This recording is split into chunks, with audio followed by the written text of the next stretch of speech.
So we just got done talking about key features, and now let's talk about quadratic domain and range. And it kind of is one of the key features, but it's a whole other thing. So remember, first of all, we remember any domain and range with Dr. XY. Okay, our domain is our x's, our range is our y's. Dr. XY. Okay, so first thing, if you recall, the very first thing we do is we box it out. I'm not sure if I had a smoosh and then box or box and smoosh. I don't even remember anymore. So I'm going to start by boxing. So first of all, the rules of boxing. I cannot box an arrow. So if there's an arrow at the end, I can't put a box around it. I can only put a box around something like here. It's not a dot or like down here. It doesn't go past that value, so I could box out around here. I can't box out this. I can't box out these arrows because there's arrowheads there. So I can box right here. Hold on, let me turn the camera. I can box right here.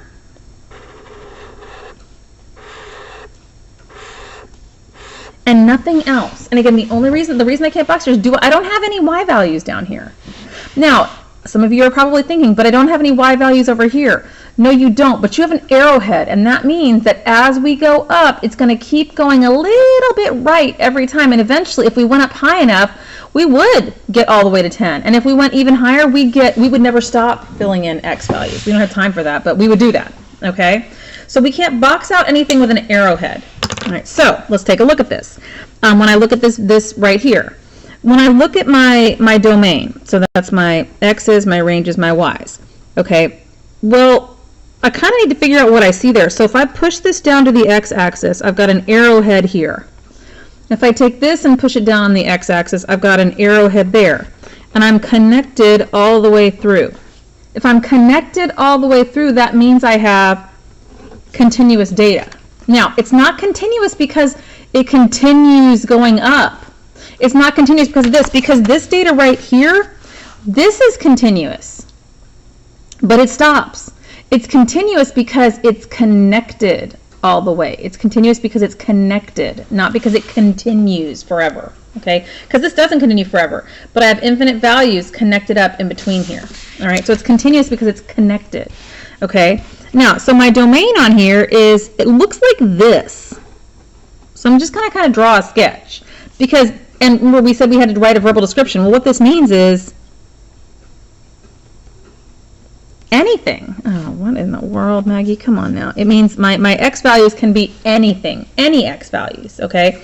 Drawing that arrow shows me that I'm just going to write any on top of that arrow. Anything works. Well, if it's anything, it's all real numbers, or you could write the fancy R, or you could write A, R, N, whatever, just to show me that you know it's all real numbers.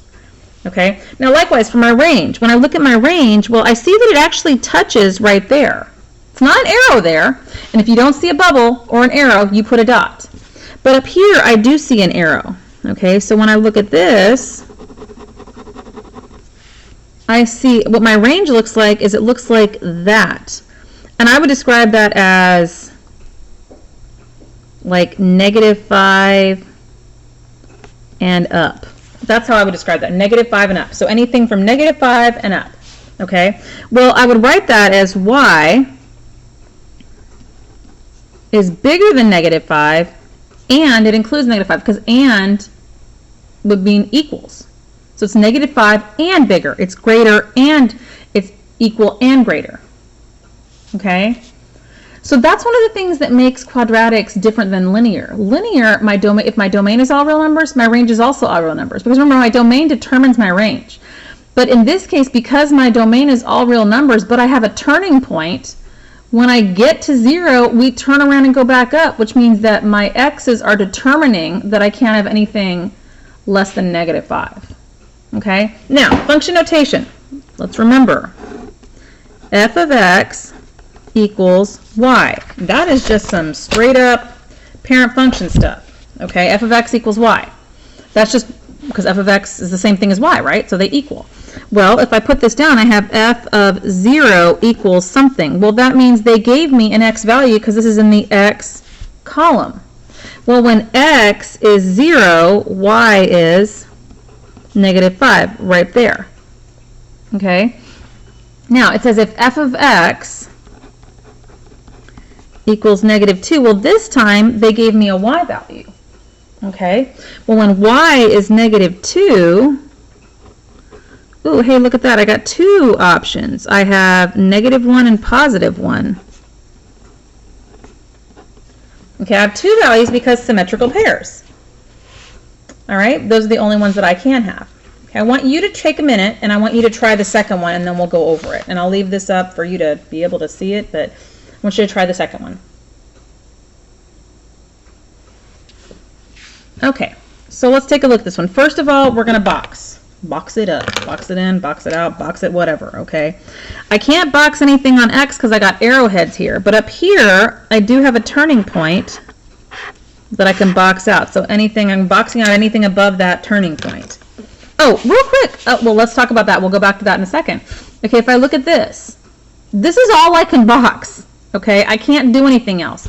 So again, we have Dr. XY. Okay, so my x values, well, if I look right here, I got an arrowhead, and right here, I got an arrowhead, and every point in between is connected. And I'm doing that connected because if I look, I don't have any interruptions in the line. Well, that means I've got continuous data. Okay, now, so what that also means is my domain looks like that. Anything. So that means I've got all real numbers. Okay, so again, if I've got arrows in every direction, I've got all real numbers. Now let's look at my range. Okay, my range, well, it touches right here. And then it has an arrow there because I've got two arrowheads there. So that means what my range looks like is an arrow going that way. So what I see is 9 and down.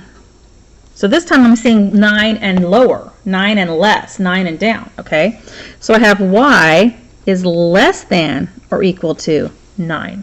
And again, I did or equal to because it's touching 9, so it's got to be less than or equal to 9. Okay? So let's make our little f of x equals y table. And if you're not doing this, you need to. You're going to see function notation questions. You have to be able to get them right. They're the easiest ones on the test. There's no reason to miss them. Okay? So this time they say f of 1 equals, well, when, and that means that x is 1. Well, when x is 1, y is 8. Okay? Now it says f of x equals 9. Well, that means that y is 9. Well, when y is 9, x is 0. Why don't I have a partner? Why doesn't 9 have a partner? Because it's the vertex. Okay, it's the vertex. It doesn't have a partner. It's the only point that, well, it's the only point that doesn't have a partner. Now, if you look at this one down here, this point in the domain that we're given does not have a symmetrical partner, but it does. I mean, if I was just looking at the function, there is a point over here that that's its symmetrical partner. It's like right about there, right around there. It does have a symmetrical partner. We're just not using it in this part of the graph that we're looking at. Okay, but the vertex 100% absolutely does not have a symmetrical partner. Now, the other thing I forgot to ask you is, does this one have a maximum or a minimum? It has a maximum because it has a highest value that it goes to. And you're thinking, but it's pointing down. It's pointing down. That means that everything is lower than this value.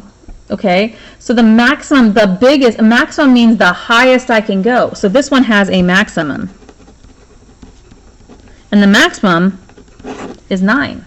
Okay, so I want you to tell me really quick, what is the minimum of this one? I mean, I just gave it away. Yes, it has a minimum. But what is the minimum?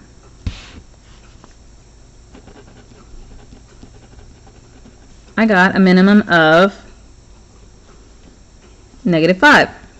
Now, let's real quick talk about that. What's the vertex on this thing? Well, the vertex of this thing is 0, -5.